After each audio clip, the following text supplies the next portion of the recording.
A police siren tore through the calm of Marble Point's morning. Adrian Cole froze beside his car, the sound slicing the ocean air like a blade. A patrol SUV rolled up the spotless street, its lights flashing red and blue across perfect lawns. Officer Patrick Doyle stepped out, heavy boots, crunching on gravel, mirrored glasses reflecting the man he'd already judged. "What are you doing here?" Doyle's voice was sharp. Adrian straightened his tie. "Standing in front of my house?" "Your house?" Doyle's mouth curved into a sneer. "You sure about that?" Adrian's calm held, but only just. "Number 14, Seafarer Lane." "Right," Doyle said. "Let's see some ID before this gets ugly." Adrian reached slowly into his jacket, every movement deliberate, measured. The leather wallet came out clean. Doyle snatched it, flipping through the cards as if hunting for a crime. "Adrian Cole," he read. "You a banker? Federal Service?" Doyle laughed. "Yeah, sure. Mail room, right?" Across the street, retired teacher Luis Alvarez paused his morning walk. Something about the scene, the posture, the tension, felt wrong. He raised his phone, started recording, whispering to his followers, "This doesn't look like safety. This looks like bias." The red circle on his screen blinked alive. Doyle stepped closer, breath sour with coffee. "Nice watch." "Oris, huh? Must have set you back a few grand." "Stolen?" Adrian met his eyes. "Gift from my wife." "Uh-huh." Doyle shoved the wallet back into Adrian's chest. "Turn around. That's not necessary, officer. I'll decide what's necessary." Doyle grabbed his wrist and twisted, forcing him against the hood. Metal bit into fabric. Pride fought against restraint. Adrian's pulse thundered, but his voice stayed calm.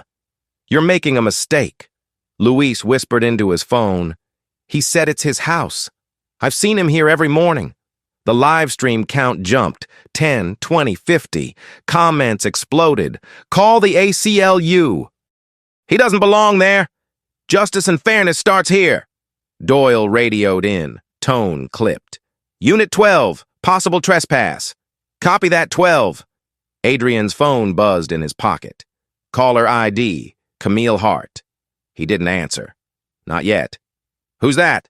Doyle barked. "Work. Let me see the phone." Adrian didn't move. "That's not going to happen." The silence that followed was thick, dangerous. Doyle's hand hovered near his taser. Adrian's eyes dropped to the small silver pin on his lapel, half hidden beneath his suit fold. Sunlight caught it, flashing once. "Step back, officer," Adrian said quietly. Doyle blinked. "Excuse me?" I said. "Step back. You giving me orders now?" "I'm giving you a chance." For a moment, time stalled. The wind stilled. Gulls cried overhead, and the camera across the street caught every frame. The man in the suit, the cop with his hand on a weapon, the tension between dignity and power. Luis's voice shook. "We're live, folks. This is what profiling looks like." More neighbors peeked through windows. Notifications pinged faster, viewers climbing by the hundreds. Adrian exhaled slowly, the morning sun glinting off his lapel. 9:01, he murmured, checking his watch. 12 minutes. "Till what?" Doyle snapped. Adrian looked him in the eye. "Till you realize who you're dealing with." And then, for the first time, doubt flickered across the officer's face. The live stream caught it. The moment arrogance cracked, and a story that began with suspicion started to shift toward revelation. Luis Alvarez's live stream kept climbing. What began as a dozen curious viewers had become hundreds. Phones buzzed across Marble Point as the algorithm spread the video like wildfire. Comments poured in, some outraged, some poisonous. He looked suspicious. Typical cop behavior, justice and fairness right here. The quiet neighborhood was no longer quiet. Officer Patrick Doyle didn't notice. He was too busy feeding his own certainty. He pressed Adrian Cole harder against the car, voice thick with authority. "You think that badge in your jacket pocket means something?" "Out here I decide what's legal." Adrian's breath hit the cold metal. "And out here, officer, you're being recorded from 3 angles." "What did you say?" Doyle turned sharply. "Ring doorbell behind you. Luis across the street. Your own body camera." Adrian's tone was level, but his patience was thinning. Doyle's radio crackled. "Unit 12, back up en route." "Good," Doyle muttered. "We'll see who you really are." Across the street, Luis narrated softly. "He's calm. Look at his hands. Steady. That's not fear, that's control." His chat scrolled faster. One viewer typed, "This is a Black resilient story in real time." Another, "I hope he sues the department." A silver sedan slowed near the curb. Inside sat journalist Mei Lin Chen, her phone open to the trending feed. She adjusted her camera. "Marble Point bias incident," she whispered into the mic. "Possible racial profiling case developing. Arriving now." She parked and stepped out, heels clicking on pavement, heart pounding with the instinct of a reporter who smelled history. Beatrice Lang, the HOA president, appeared next, wrapped in her morning jogger's jacket, voice sharp enough to cut glass. "Officers, I called earlier this week about strange cars on this street. We have standards here." Adrian turned his head, eyes cold. "Standards?" "Yes," she snapped. "Safety. Order. People know who belongs here." Luis's camera zoomed in, the chat exploding with outrage. She said it. "Who belongs here?" Someone typed, "This is exactly why representation matters." Doyle smirked, feeding off her presence. "See, even the community's concerned." "That's not community," Adrian said quietly. "That's fear pretending to be policy."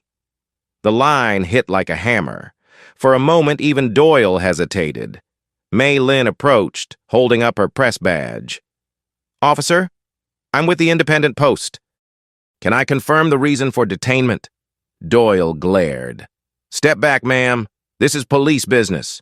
"On private property?" she countered. "Ma'am." Adrian's phone buzzed again. "Camille Hart." Third time. He looked at the display, then up at Doyle. The faintest smile touched his lips. "You should answer that, officer. Don't get clever. I'm not. I'm warning you." Backup arrived, a second cruiser, lights spinning, drawing a small crowd of curious neighbors. Luis's view count surged past 2,000. The chat renamed the stream. "Black man detained in his own driveway." Mei Lin's phone pinged with media alerts. "It's trending," she whispered. Doyle yanked the cuffs tighter. "You've got a smart mouth, Mr. Cole. Let's take a ride downtown." Adrian exhaled slowly. "You really want to do that?" Beatrice folded her arms. "Do what you have to, officer." Luis's voice cracked through the silence. "He lives there. I've seen him get mail every morning." Doyle's smirk faltered. "Stay out of this, old man." The live stream kept rolling, sound picking up the tremor in his tone. The neighbors were no longer sure who looked guilty. Adrian lifted his head slightly. 9:48, he murmured, glancing at his watch. 8 minutes. 8 minutes to what? Doyle snapped. To clarity, Adrian said. The crowd didn't understand, but Luisa's camera caught everything, the composure, the control, the strange countdown that hinted the story was far from over. A second cruiser rolled to a stop, lights flickering across the manicured hedges. Officer Grace Holloway stepped out, ponytail tight, expression wary. She'd heard the call, possible trespass, uncooperative suspect, and expected chaos. What she saw was a well-dressed man in cuffs, silent and composed, surrounded by uneasy neighbors. "What's the situation?" she asked. Doyle gestured toward Adrian with a smug tilt of his chin. "Claiming he lives here? No proof." Grace frowned. "Did you verify ID?" "Fake," Doyle said quickly. "Probably stolen." Adrian turned his head, voice calm. "The address is on the license, 14 Seafarer Lane." Grace took the wallet, checked the card, glanced toward the house, then back to Doyle. "This matches." "Could be forged," Doyle muttered. "You know how good they get at printing these things." The phrase landed heavy in the air. Grace shifted uncomfortably. She'd worked with Doyle long enough to know that they didn't mean counterfeiters. Across the street, Luis Alvarez whispered to his viewers, "Watch her face." She's realizing the setup. The live counter hit 4,000. Comments flashed by. "Bias in policing on full display? Stay calm, man.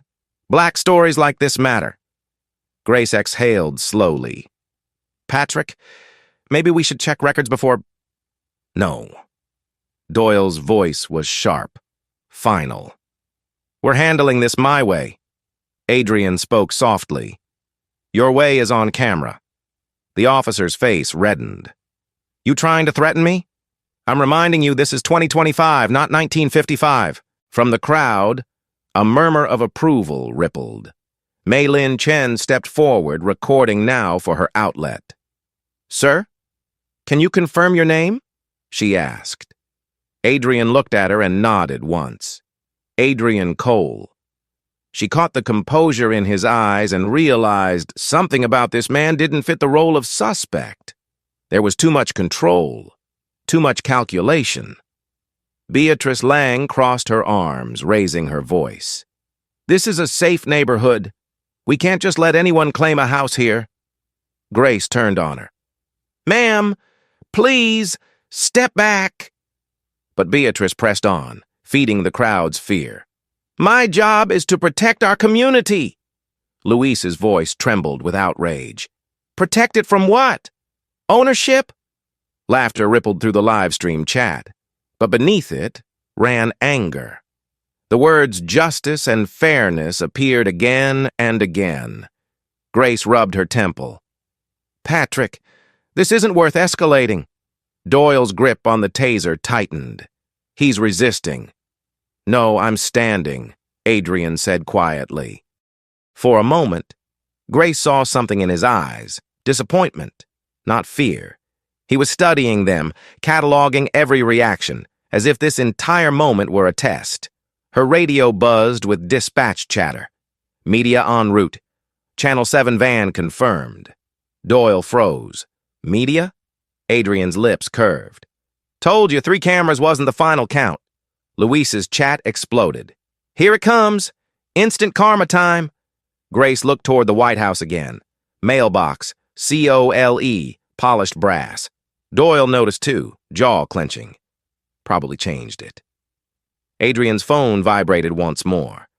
Camille Hart, the same name flashing insistently across the screen. Grace caught the display, frowned. "That a lawyer?" "Something like that," Adrian said. "Answer it," Doyle snapped. Adrian met his eyes. "You sure?" Doyle nodded, smirking. "Go ahead. Let's see who saves you." Adrian tapped the screen, held it to his ear, and spoke 3 words that turned the air electric. "Deputy Director speaking." The entire street seemed to stop breathing. Grace blinked. "Deputy what?" Adrian looked at Doyle. "You'll find out in about 7 minutes." And for the first time, Officer Patrick Doyle felt the first chill of uncertainty crawl down his spine. Word of the confrontation was spreading faster than anyone in Marble Point could process. Phones buzzed across the neighborhood as Luis Alvarez's live stream hit 10,000 viewers. Comments screamed across the screen, some furious, some mocking, some afraid. "This is why we record everything. Good cops don't act like this." He probably doesn't belong there. Marble Point's perfect image was cracking in real time. Officer Patrick Doyle stood beside his cruiser, jaw tight. Grace Holloway shifted uneasily near the front steps, trying to gauge what she had walked into. The suspect, no, the man, still stood with his wrists cuffed behind him, expression unreadable. Adrian Cole looked more like a professor than a criminal, and that made everything worse for Doyle. "Who did you say you were again?" Doyle demanded. Adrian met his eyes. "You'll find out soon enough. Don't play games with me." "I'm not," Adrian said. "You started the game the moment you decided how I looked, determined what I could own." The words landed like a slap. Grace flinched. Beatrice Lang, the HOA president, took that as her cue to reassert control. She stepped forward, voice ringing with false confidence. "Officers, I can confirm he's not on our HOA roster. The Cole name isn't in our resident directory." Adrian smiled faintly. "Perhaps your directory is outdated." Beatrice's nostrils flared. "We update monthly." Luis's camera zoomed in, capturing her expression. "Viewers," he whispered, "this right here is how bias hides behind policy." Across the feed, hashtags began multiplying. Justice and fairness, black voices, civil rights, now. Grace tried again. "Maybe we should check property records. This doesn't need to go further." Doyle shook his head. "He's bluffing. It's all an act." Adrian's phone buzzed in his pocket. He ignored it. Mei Lin Chen stepped closer, microphone raised. "Sir, are you currently being detained for living in your own home?" "Seems that way," Adrian replied evenly. The crowd murmured. A few neighbors who had been watching from their porches began filming too. Doyle's voice rose, strained with frustration. "Everyone back up. This is a lawful investigation." "Lawful?" Adrian asked softly. "You've searched nothing, verified nothing, and detained a homeowner on private property. Which law is that?" Grace exhaled, the tension coiling around her shoulders. She didn't like the direction this was going. "Patrick, let's slow down." But Doyle was unraveling. "He's resisting," he barked. "No," Adrian said, still steady. "I'm standing still." The words cut through the chaos, calm against the storm. Luis's live stream chat went wild. "This man's a rock. Black resilience right there. Bias in policing. Caught live." Beatrice stepped closer to Grace. "If you don't act, you'll lose control of this street." Grace stared at her. "Ma'am, we already lost it the moment you started treating ownership like privilege." For the first time, Beatrice faltered. Sirens wailed in the distance, another unit inbound. The tension twisted tighter. Doyle kept glancing toward the flashing lights, as if reassurance might arrive with them. Adrian glanced down at his watch. 4 minutes. 4 minutes to what? Doyle demanded. "To the truth," Adrian said quietly. Luis repeated it on his stream. "To the truth." You all heard that. The phrase flooded the chat, repeated by thousands. When the third patrol car finally pulled in, the street erupted with camera flashes and murmurs. Neighbors pressed closer. Mei Lin whispered to her phone. "The situation's escalating. Federal involvement rumored." And as the backup car door opened, everyone turned toward it, because the next arrival would not be local. The third cruiser slid to a stop at the corner, red and blue lights flashing across marble white fences and manicured hedges. The air in Marble Point felt charged, heavy with heat and tension. Neighbors watched from behind curtains and porch rails, phones glowing like tiny lanterns of judgment. Luis Alvarez's live stream soared past 20,000 viewers. The comment feed pulsed. "He said 4 minutes, wait for it." Instant karma incoming. Sergeant Thomas Rourke stepped out, posture straight, the kind of man who believed in order more than justice. His boots crunched on the driveway. "Report!" he barked. Officer Doyle puffed his chest. "Trespass suspect. Uncooperative." "Complaint source?" Rourke asked. "Community alert," Doyle said quickly. From the sidewalk, Beatrice Lang raised her hand like she was testifying in church. "That would be me. He's not on the HOA resident list. Doesn't belong here." Adrian turned, his wrists bound, eyes calm as tidewater. "Belonging seems subjective, ma'am." Rourke studied him. The man looked nothing like a thief. Sharp suit, clean speech, patience instead of panic. "Name? Adrian Cole. Address? 14 Seafarer Lane." Rourke's gaze flicked to the mailbox, COLE gleaming in brass. His gut twisted. "You have proof of ownership?" "In my jacket pocket," Adrian said evenly. "Your officer never asked." Rourke turned to Doyle. "That true?" He was stalling. "He was standing still," Grace Holloway interrupted, voice firmer than before. "I saw the ID. It matches the address." Doyle glared at her. "Whose side are you on?" Grace didn't blink. "The side of the law." Luis whispered into his phone. "You hear that?" She's standing up. "That's accountability." Comments erupted. "Good cop alert. Black voices being heard." Rourke tried to restore control. "Enough. Everyone calm down. We'll take him to the station, sort it there." Adrian turned his head slowly. "Sergeant, I strongly recommend you wait." "Recommend?" Rourke frowned. "Yes," Adrian said, "because in less than 60 seconds you'll receive a call from someone whose name you'll remember." Doyle barked a laugh. "Is that a threat?" "A prediction." The sergeant's jaw flexed. "Who are you exactly?" "Someone who documents everything," Adrian replied. The crowd murmured. Mei Lin Chen lifted her camera, recording every second. "He's warning them," she whispered into her mic. "He's not scared. He's orchestrating something." Doyle's hand twitched near his taser. "You think you're untouchable, huh?" "No one's untouchable," Adrian said, "but everyone's accountable." His phone buzzed again, the vibration sharp in the quiet. "Caller ID. Camille Hart." He didn't move. "Who's that?" Doyle demanded. "Work." Rourke sighed. "Answer it. Let's settle this." Doyle snatched the phone before Adrian could respond and pressed speaker. "This is Officer Patrick Doyle, Marble Point PD. Your boy's under arrest." A woman's voice, clipped and steady, filled the air. "Identify yourself, officer.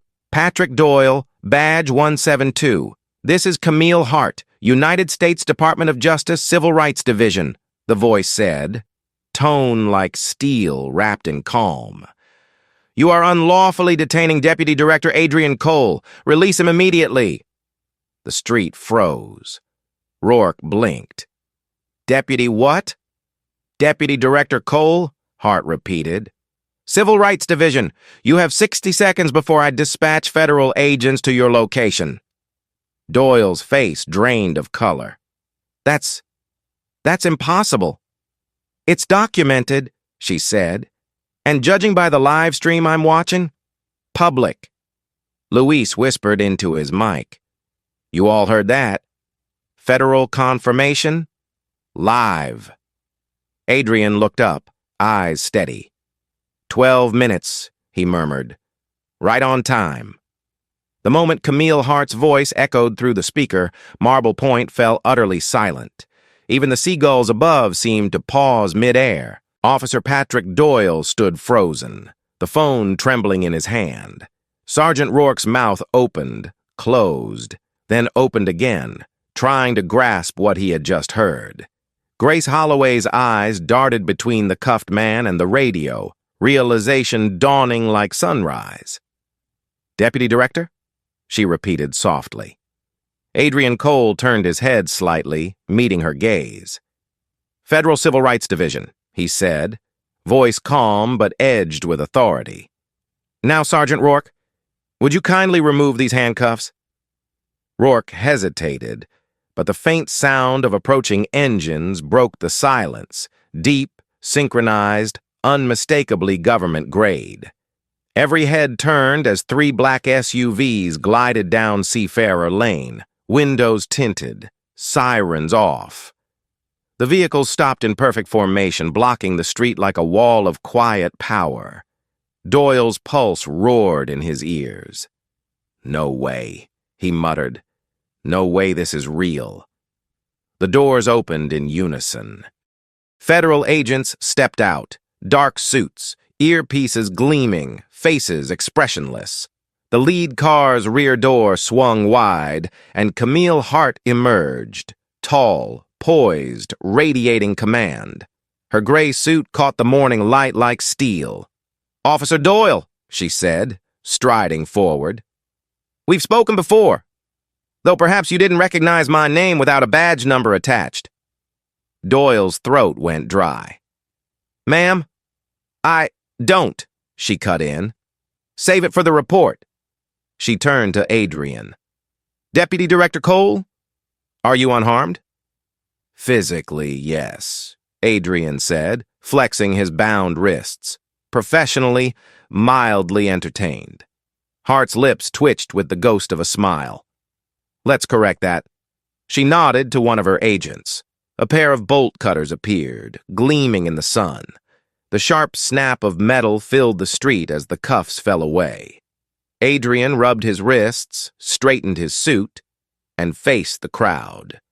The live stream caught the moment perfectly. The posture, the silence, the sudden reversal of power. Luis Alvarez's voice trembled with excitement. "Ladies and gentlemen, the man they cuffed is federal law enforcement. This is unbelievable. This is instant karma live." The chat exploded. Black excellence, justice in action, bias exposed, power twist. Sergeant Rourke finally found his voice. "Director Hart, we had no confirmation of his identity." "That's because you didn't ask," she interrupted. "You saw color, not credentials. That's a pattern we've been documenting." Grace stepped forward, her expression conflicted. "Ma'am, I tried to de-escalate, I know," Hart said gently. "And your body camera footage confirms it. You'll be debriefed later." Beatrice Lang edged backward toward her house, face pale. I was just concerned about safety." Hart's gaze pinned her. Safety for whom? Beatrice couldn't answer. Adrian turned to Doyle, voice steady, almost kind. "Officer, you remember what I said about being recorded? Everything you've done today is part of a federal data project on bias in policing. Congratulations, you've made the national sample." The officer's breath hitched. "You set this up?" "I didn't set up your choices," Adrian said. "I simply documented them." The words cut sharper than any reprimand. Luis whispered, "This is a movie. This is justice and fairness alive." Mei Lin Chen, still recording, murmured, "Marble Point won't ever look the same after today." Camille Hart looked at the crowd. It shouldn't. She turned back to Rourke. "Sergeant, your department will receive an official inquiry by end of day. Until then, my agents will be assuming control of this scene." No one argued. The balance of power had shifted irrevocably. Adrian glanced at his watch. 10 o'clock sharp, he said softly, right on schedule. The 3 black SUVs still idled along Seafarer Lane, their engines humming like restrained thunder. Neighbors whispered from their windows, afraid to speak too loudly in front of the federal agents now occupying their quiet paradise. Luis Alvarez's live stream had passed 50,000 viewers. The comment feed burned with disbelief. This is history. Civil rights in real time. Power twist of the year. Camille Hart faced Sergeant Rourke and his shaken officers. We're opening an immediate inquiry. All body cam footage, radio logs, and dispatch calls are now federal evidence."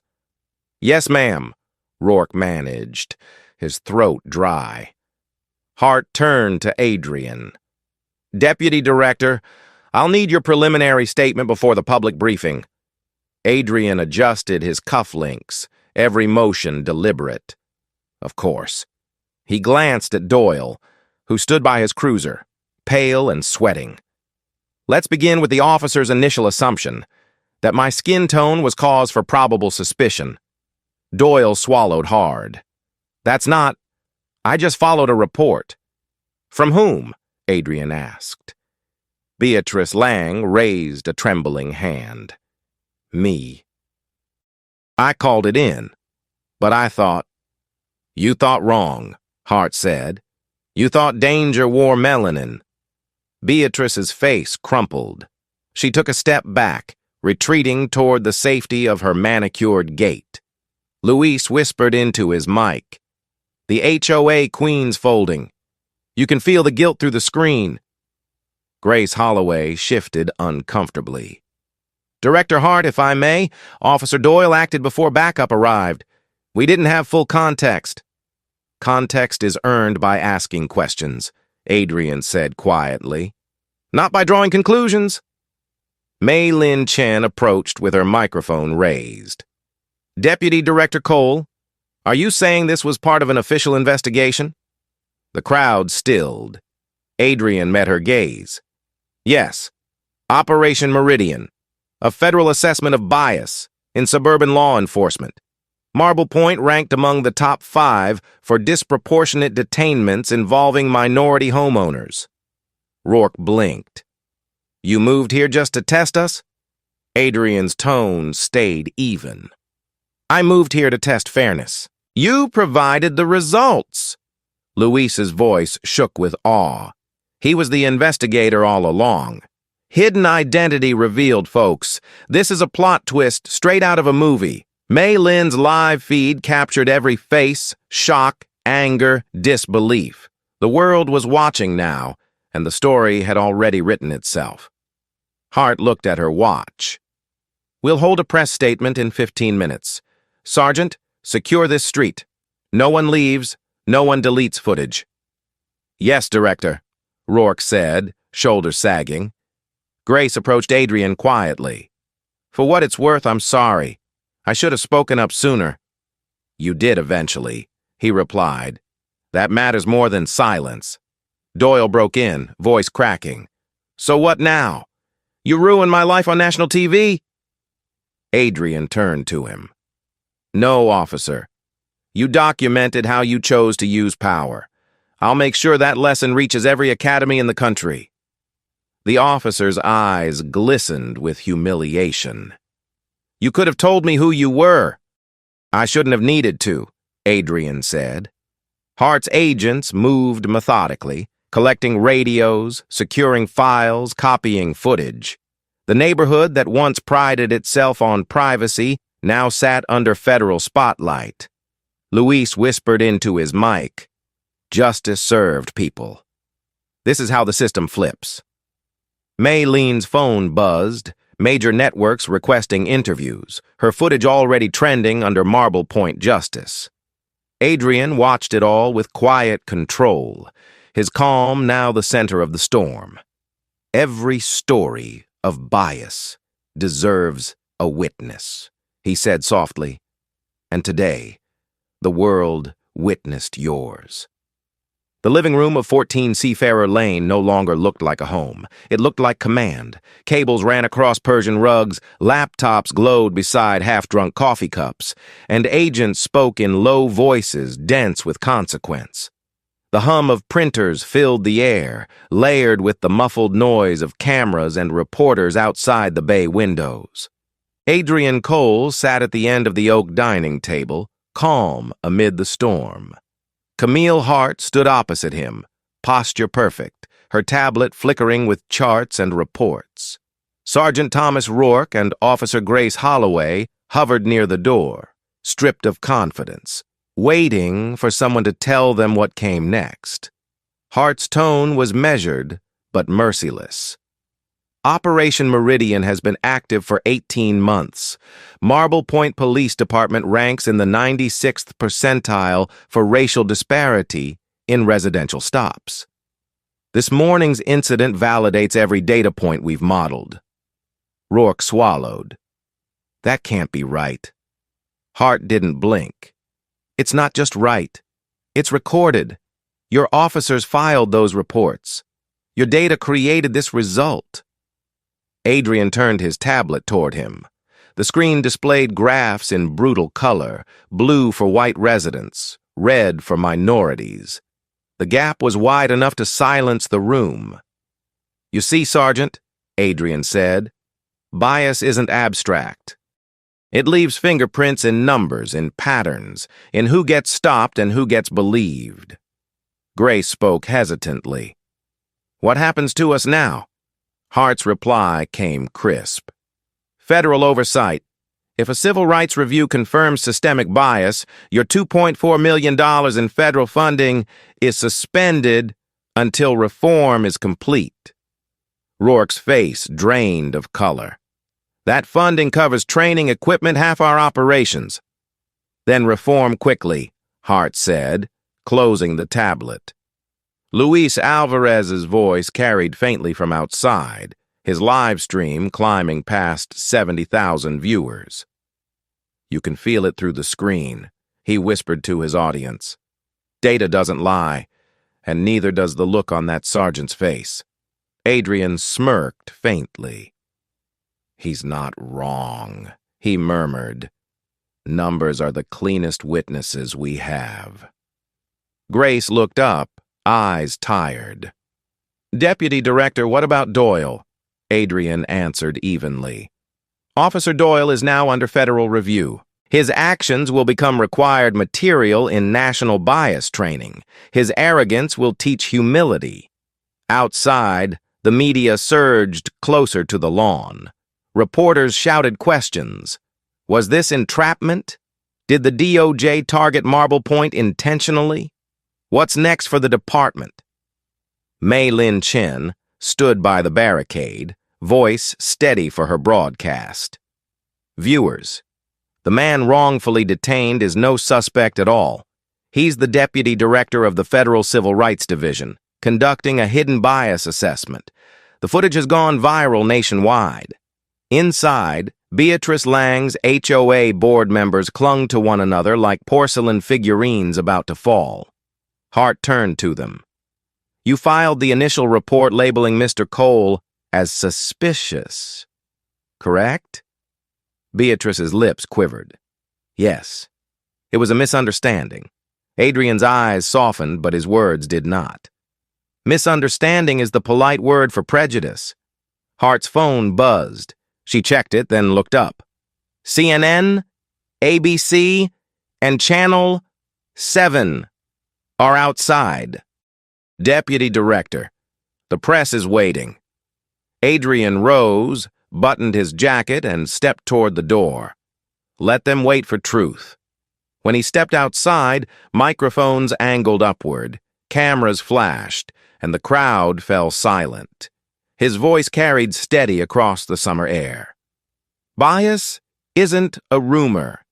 It's a system we've learned to tolerate.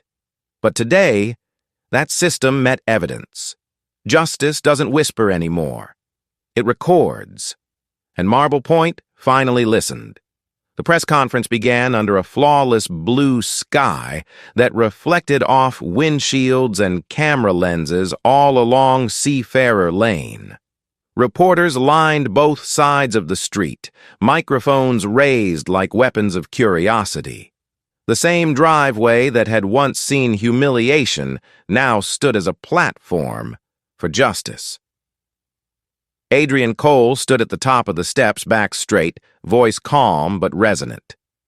"Deputy Director Cole," a reporter shouted above the noise, "was this operation an ambush for local police?" Adrian met her gaze evenly. "It was an audit, not an ambush. Operation Meridian wasn't designed to embarrass departments. It was designed to expose patterns. But when bias walks willingly into the frame, we record it. The crowd buzzed with tension. Every outlet, from small-town blogs to national networks, was streaming the moment live. Across the street, Luis Alvarez's feed surged past 100,000 viewers. His voice trembled with awe. "This isn't just a story," he said. "This is transformation happening in real time." Camille Hart stepped forward, sunlight flashing against the silver badge on her DOJ lapel. Her tone was sharp and measured. "Effective immediately, the Marble Point Police Department will enter a consent decree with the Department of Justice. This means federal oversight, mandatory training, and full transparency." A murmur rippled through the reporters. "What exactly does that mean?" one asked. Hart didn't hesitate. "It means reform is no longer optional." Behind the cameras, Sergeant Rourke stood rigid, jaw locked tight. Beside him, Grace Holloway watched silently, her hands clasped behind her back. Adrian continued, his voice gaining quiet power. "Every officer will complete 40 hours of annual bias-free policing training. Every body cam recording will upload directly to a federal server for randomized review. Within 30 days, we'll establish a civilian oversight board representing Marble Point's black community." Applause rippled through the crowd, like wind across tall grass. Luis whispered into his microphone, "Justice and fairness in action. People, you're watching Accountability Live." A reporter called out, "What happens to Officer Doyle?" Adrian's expression remained neutral. "He'll undergo 200 hours of bias training and 100 hours of community service in underserved neighborhoods. His actions will serve as a national teaching case for every law enforcement academy in the country." Grace finally spoke, her voice fragile but steady. "And the officers who tried to stop it?" Adrian turned toward her, expression softening. "They'll lead the change. Redemption is the other side of reform." Camille added, "Officer Holloway will assist with the implementation process." She demonstrated moral restraint when others didn't. Grace blinked, caught off guard. "Thank you, ma'am." From behind the media line, Beatrice Lang emerged, voice shaking. "Director Hart, I made the call that morning. I thought he looked suspicious. I was wrong. I want to apologize publicly." Hart nodded once, measured. "Apologies are a beginning. Your HOA will undergo a Fair Housing Act review. Discrimination doesn't stop at police departments. It hides in neighborhood bylaws, in silence." Beatrice's eyes filled with tears. "I understand." Adrian faced the cameras. "Prejudice doesn't need hatred to survive. It feeds on habit, on comfort, on silence. Today, we end that silence." Applause swelled again, louder this time, and a chant rose from the crowd. "Accountability now! Accountability now!" Camille lifted her voice above the noise. "This consent decree will serve as the national model for suburban bias reform. Marble Point will lead, by choice or by oversight." Adrian signed the decree, the pen scratching softly but echoing through history. "This isn't revenge," he said. "It's realignment. When power forgets its purpose, justice reminds it." Reporters surged forward, cameras flashing like fireworks. Mei Lin Chen captured the final frame. Adrian standing beside Hart, the American flag waving behind them, the street that once doubted him now witnessing its own rebirth. Within an hour, Marble Point justice had gone viral worldwide. The next morning, Marble Point felt different. Reporters had left, but the silence that replaced them was heavier than noise. At the police department, blinds stayed half closed, voices hushed. A printed copy of the consent decree hung on the bulletin board like a sentence and a promise all at once. Sergeant Rourke stood in front of his officers, reading the memo from the DOJ. Effective immediately, he began, "Federal oversight commences. All personnel must attend mandatory training sessions. Compliance is non-negotiable." No one spoke. Even the hum of the air conditioner seemed to fade. Officer Patrick Doyle sat at the end of the table, out of uniform. His badge and weapon lay in a plastic bag before him.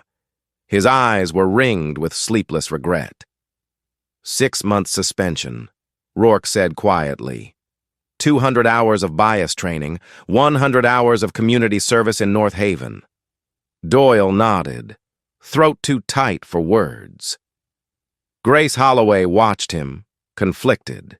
She had seen arrogance collapse into shame before, but not like this. It felt like watching a statue crack from the inside. Adrian Cole entered the room with 2 federal trainers, his presence cutting through the air like a line of light. The officers rose instinctively, not sure if it was respect or fear moving their bodies. "Sit," Adrian said. His tone wasn't cruel, but firm enough to leave no room for pride. Today begins the Washington model for bias-free policing. This will be the template for departments nationwide. He turned to the whiteboard where charts replaced bullets. Step 1, recognition. Bias isn't always hatred, it's habit. Step 2, accountability. You can't fix what you won't face. Step 3, exposure. You'll be required to review 10 real incidents of racial bias, including your own footage. A murmur moved through the room. Adrian's gaze swept across the officers. "This isn't punishment. It's reconstruction." Grace raised a hand. "Deputy Director, how do we rebuild public trust?" Adrian nodded slightly. "Transparency. Every traffic stop, every detainment, every body cam upload will now be reviewed by both federal monitors and civilian representatives. They're not your enemies, they're your reflection." Rourke exhaled, shoulders slumping. "And if we fail compliance?" Camille Hart entered just then, answering for him. "Then your funding freezes and federal management begins. Think of this as the lighter option." Luis Alvarez's live stream resumed outside the station. He spoke directly to his growing audience of 90,000. The same street that once feared accountability is now learning it. You can feel the change, one uncomfortable conversation at a time. At the community center that afternoon, Adrian met with local residents. Beatrice Lang sat among them, stripped of authority, listening. "Every neighborhood sets a tone," Adrian said. For too long, Marble Point's tone was exclusion dressed as order. That ends today. A woman in the front row asked, "Do you think things can really change?" Adrian paused. Change isn't a miracle. It's paperwork, patience, and proof. Across town, Doyle began his first community service shift at a youth basketball program in East Brookhaven. The kids didn't know his history, only that he was teaching them defense drills. For the first time in years, he felt useful without being in control. As the sun dipped over the coastline, Marble Point's streets glowed soft and still. Inside the police station, cameras blinked to life, uploading data to new federal servers. Oversight had begun, not as punishment, but as protection. Justice was no longer a story. It was policy. 6 months later, Marble Point no longer looked like the same polished town that had once guarded its fences tighter than its conscience. The manicured silence had been replaced by motion, forums, youth programs, neighborhood dialogues. Lawns still gleamed, but now so did transparency. The numbers told their story first. Bias complaints down 78%, racial profiling incidents reduced by 84, community trust ratings up 63. Change had finally found a rhythm. Inside the new federal field office downtown, Adrian Cole sat behind a minimalist desk, tablet in hand. The glowing charts spread across the screen like a heartbeat that had finally stabilized. Proof, he thought, was the purest form of peace. He leaned back slightly and allowed himself the smallest exhale. Grace Holloway entered, a binder tucked under her arm, hair pulled back in quiet confidence. "Deputy Director, the Community Review Board minutes just came in. They're asking for more direct officer participation this quarter." Adrian looked up. Good. The moment conversation replaces silence, healing begins. Grace smiled, her expression equal parts pride and disbelief. "Never thought I'd see our department become a model city." Adrian returned her smile. "You didn't just see it. You helped build it." Outside, Luis Alvarez was already setting up his camera tripod on the same corner where everything had once unraveled. His live stream now reached over 200,000 subscribers. The caption read, "Marble Point, 1 year later." His voice carried steady conviction. 12 months ago, this neighborhood story became a mirror for America. Today, that mirror reflects reform. Comments poured in, "Justice works," "Real accountability," "Black resilience in action." Across town, Patrick Doyle stood inside the echoing gymnasium of the East Brookhaven Youth Center. A whistle hung around his neck, a basketball balanced in one hand. The kids circled him in their worn sneakers and bright laughter. "Coach," one boy teased, "you really used to be a cop?"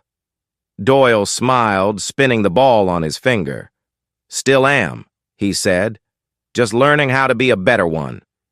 He wasn't sure when the guilt had turned into purpose, only that it had. Every hour of bias training, every conversation with the community, stripped another layer of ignorance away. Redemption wasn't a headline.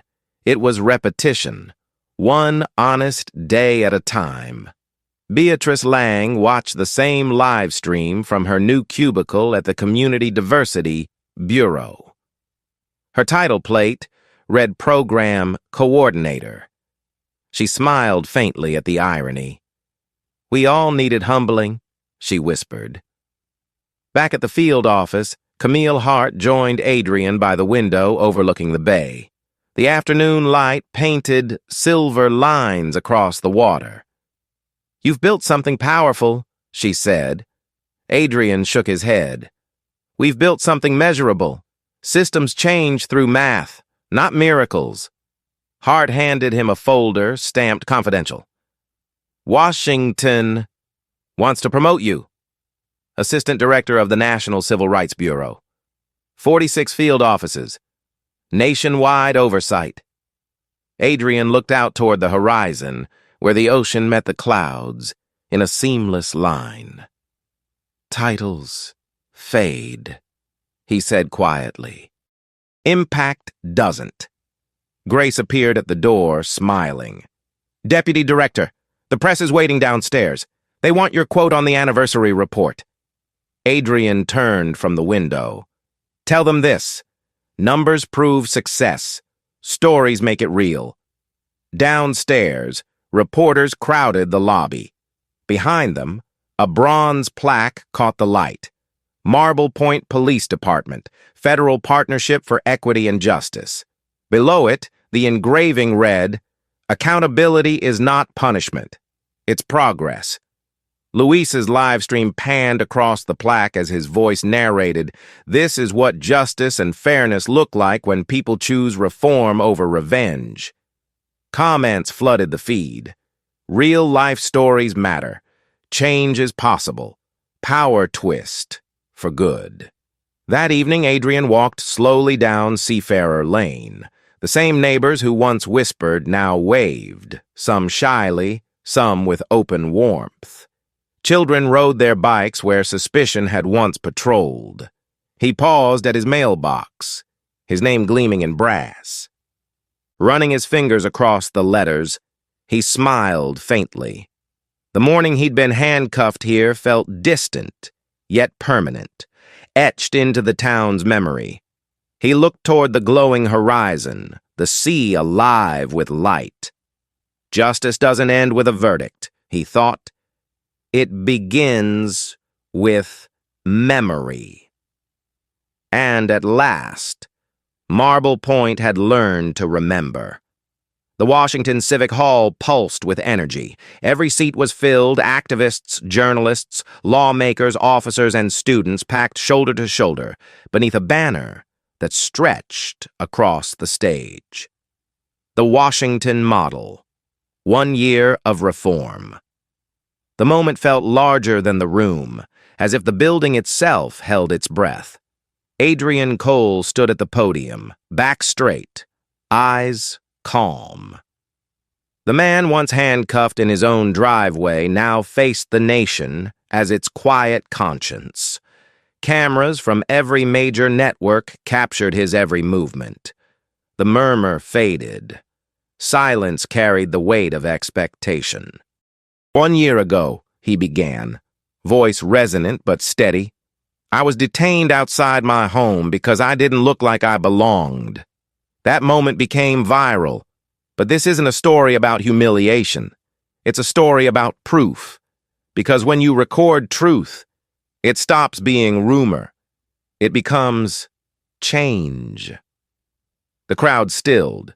His tone wasn't angry. It was anchored, deliberate, the sound of experience polished into purpose. Camille Hart sat in the front row, her silver hair neat under the stage light, expression proud, but restrained. Beside her sat Grace Holloway, now Director of Reform at Marble Point PD, her posture reflecting quiet redemption. Patrick Doyle occupied a seat near the aisle, no longer defiant, just listening. Adrian continued, "Justice isn't a single act. It's not the arrest or the verdict. It's the process that follows when no one's watching. Anger can spark it, but evidence sustains it. Fire burns hot. Proof lasts longer." The giant screen behind him came alive with images. Officers in training, community meetings, smiling children on a basketball court. A graph appeared, bias complaints down 78%, racial disparities reduced by 84%. These numbers, Adrian said, aren't statistics. They're stories. Every drop in bias is a conversation that didn't become a confrontation. Applause rippled through the hall. Luis Alvarez stood near the back, live streaming to more than 3 million viewers worldwide. His caption read, "Real-life stories, real justice, real progress." Adrian faced the cameras. When we launched Operation Meridian, we didn't set out to punish departments. We set out to mirror them. The Washington model isn't about control. It's about continuity. True reform doesn't end with exposure. It begins there. Camille smiled faintly. Grace's eyes glistened. Adrian's voice gained quiet force. Black resilience isn't silent endurance, it's strategic patience. It's the refusal to be defined by rage alone. Real strength isn't loud, it's documented. The crowd stood, clapping, shouting his name. Flashbulbs burst like sparks in the air. He waited for quiet, then leaned forward. If you see injustice, don't just get angry, get evidence. If you witness bias, record it. Because documentation doesn't just capture wrongdoing, it builds the blueprint for what's right. The audience erupted again, their applause echoing against the marble walls. When it ended, Adrian stepped down from the stage and out into the crisp night. The Capitol dome gleamed across the river, steady and silent. Camille joined him beneath the soft glow of the streetlights. You realize what you've done, she said softly. You turned one act of prejudice into a federal movement. He smiled faintly. We did. You, me, Luis, Grace, and everyone who pressed record instead of turning away. Footsteps approached. Luis lifted his phone camera, already live. Director Cole, he said. One final message for Power Twist Stories. Adrian looked directly into the lens. His voice was calm, deliberate, unshakable. Every injustice you document matters. Every story you tell creates proof. Every truth you share brings justice closer. Keep recording. Keep remembering. Keep reforming. Because silence never built a better world. But evidence can. Luis lowered the phone slowly. That's it, he whispered. That's the line. As the camera faded to black, white letters appeared across the screen. When you see injustice, don't just react. Record. Remember. Reform. Then one final line shimmered softly beneath it. Power Twist Stories, where real life creates real justice.